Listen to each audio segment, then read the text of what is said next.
ka, ha?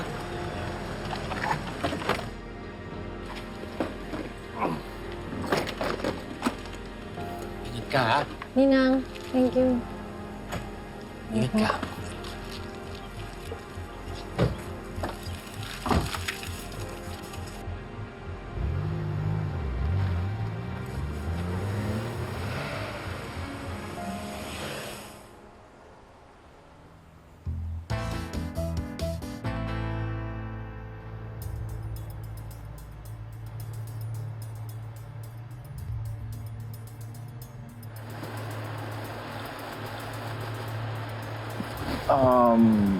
Ma'am, how sure are you na makikita ko natin yung mag-ama niyo?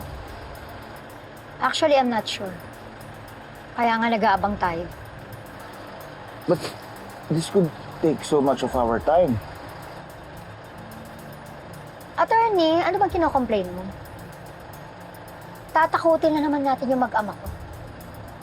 Di ba dapat nagpapasalamat ka pa nga sa akin?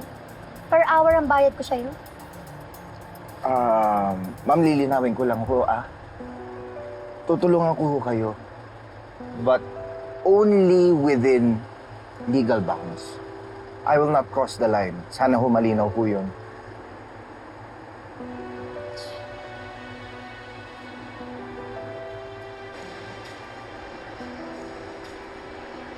Okay. Alam mo, Jessica, mas makakapag-book tayo dito sa labas kesa nung kaninang nandun sa loob. Gusto mo bang sa mall na lang tayo? Para makapag-chill naman tayo sa issues? Sorry ate harsh talaga si mommy. Ano ka ba? Okay lang yon. Tingnan mo nga naman ang pagkakataon. Or gusto mo ba mag-milk tea? Kasi merong coffee shop na malapit dito and super sarap ng mga milk teas nila. Sige ate.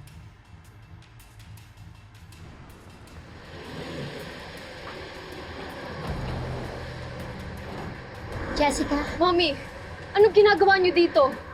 anak, pwede ba tayo mag-usap? Sandali lang. Si Attorney Salazar nga pala. May gusto na siya i-explain sa'yo.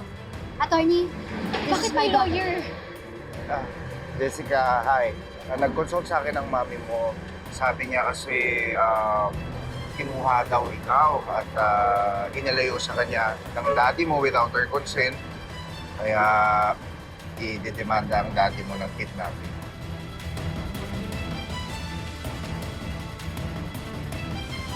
What? No, hindi naman po ako kinidnap ni Daddy. Tsaka huwag niyo nga itama yung nanay ko. Hindi pwede ba, ha? Huwag ka nga nakikialam dito, ha? Bakit? Kinakausap ka ba namin, ha? Kinakausap ka ba? Let's not make a scene. Anak, kakausapin ka lang namin. Siguro mas maganda doon na tayo sa van mag-usap. Ha? Para mas tahimik. Okay lang ba? Sandali lang to. Ha? Halika No, na. hindi ako sasama sa inyo. Anak, may ipapaliwanag lang si attorney. Ha? Sandali lang naman to. Mag-uusap lang tayo para malinaw lang yung lahat.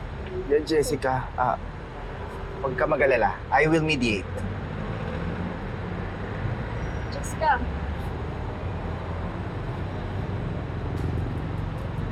It's okay, ate. Mag-uusap lang kami.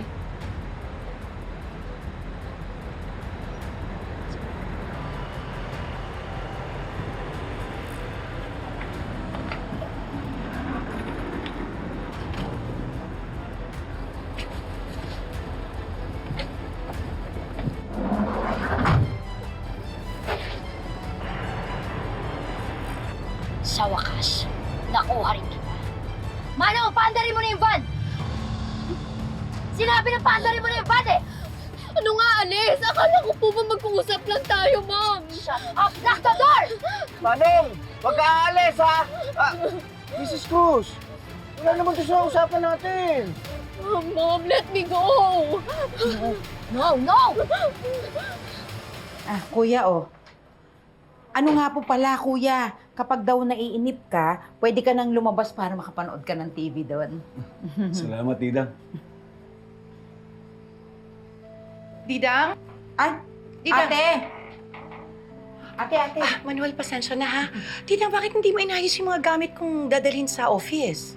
Ay, Oo nga, nakaligtaan ko. Sige, ayusin ko na po ngayon. Sige. Hello, Colleen? Nay! Nay, si Jessica po, kinuha ng mommy niya. Andito po kami sa gate 2. Ano? Oh, sige, pupunta ako dyan. Bantayan mo yung kapatid mo, ha? Naintindihan mo? Nay, bilisan niyo po, please. Anong nangyari kay Jessica? Si Jessica, kinuha ni Hazel. Teka, sasamahan na kita. Naku, wag na. Wag na. Ako nang bahala. Iuwi ko si Jessica sa'yo. Mag-iingat ka. Salamat. Ate, ingat. Kuya, pagdasal na lang siguro natin na hindi siya makuha ng bruhang yun. Ikaw talaga sasama sa akin, ha? I won't go with you! Kapag hindi ka sumama sa akin, itutuloy ko ang kaso sa dad ko. Gusto mo bang malaman ko anong parusa sa kidnapping? Attorney, sabihin mo! Reclusion perpetua o life imprisonment. 20 years up to 40 years in jail. Ibig sabihin, habang buhay na makukulong ang tatay mo. Doon na siya tatanda, doon na siya mamamatay. Ano yung ba gusto mo, ha? Makukulong habang buhay ang tatay mo, yung ba gusto mo? Mom! Mom, please don't do this to Dad. Please. Kaya nga sumama ka na sa akin, naintindihan mo. Manong! Paandarin mo na! No! Manong, wag! Manong! Ano ba? Shut up! Kausa ka ba? Dapat kinakampihan mo ako dahil pinabayaran kita! Manong! Paandarin mo na yung van! No, please! Ayoko nga magkahiwalay kami ni Daddy. Hindi kayo magkakahiwalay dahil hindi ka na matitiis. Sigurado susundan ka rin niya. Kaya dapat sumama ka na sa akin, anak. Sumama ka na sa akin! Sabi ko, paandarin mo na! Let me go! Manong, wala nga alis! Jessica! Ano ba sila pakinggan? Ako nagpapalag sa'yo! Jessica! Ngayon na! Ano ba? Tumahimik ka! Mrs. Cruz! Help me! Jessica! Hazel! Ilabas mo si Jessica! Help me! Huwag mo sasaktan! Manong! Manong! Ano, Velma? Jessica! Anong ginawa mo? Sinaktan mo na naman ba siya? Kung makaasta ka, akala mo ikaw ang nanay? Nagmamalinis ka pa? Kasabot ka naman, di ba, sa pangingidop kay Jessica? Attorney, yan yung kabit na mister ko. Bilib din naman ako sa lakas ng loob mo. Nagdala ka pa ng abogado? Oo, dahil ididemanda kita. You're an accessory to the crime. Alam mo na nakikidnapin ni Manuel si Jessica at nakipagsabuatan ka. Kasi gusto niyo magsama-sama na kayo sa isang bahay, ganun ba? Ang galing mo rin mag-imbento, ano? Anong tawag sa ginagawa mo ngayon? Hindi ba kidnapping? Pues patunayan mo sa korte. Mom, please stop this! Walang kasalanan si Tita Velma. All she did was offer her home to protect us from you! Anak, hindi na kita masasaktan kung hindi mo ako sinusuri. Pasensya ka na. Patawarin mo ko. Mahal na mahal kita, anak.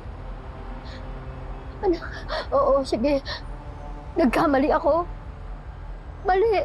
Maling-mali yung mga nagawa ko, pero wala namang perpektong tao, di ba? Bigyan mo ako ng isa pang chance. Please, to be a mother to you. Anak, hindi kita papipiliin. Sige, ikaw na lang ang magdesisyon kung sasama ka sa akin. Pangako, magsisimula ulit tayo, anak. Magsisimula tayo ng panibago. Pangako ko yan sa'yo. Kung sasama ka sa babae niya. Please, anak. Please. Kamusta ang pinakamagandang prinsesa? Alam mo, mamaganda, hinahatid ako ni tatay sa school tapos sinusundo din. Minsan, siya rin nagpiprepare ng baon ko. Sino yun? Okay, ladies and gentlemen, presenting our special guest for today, Madam C! Salamat, Carla. Ano po ba itong hot na issue na gusto ninyo ng justice? Tungkol ito sa isang babae na umi-eksena sa asawa ko at binibrainwash pa ang anak ko. Tatang kasi paninira, ginawa na niya sa'yo. Ngayon gusto niya i-boycott yung mga products natin. Minsan pwede matigilan mo na yung paninira sa asawa ko! Akong asawa mo! Si Pelma na nagparamdam sa akin na mag-asawa kami. Magkita tayo sa korte. Antayin mo na lang ang sampin.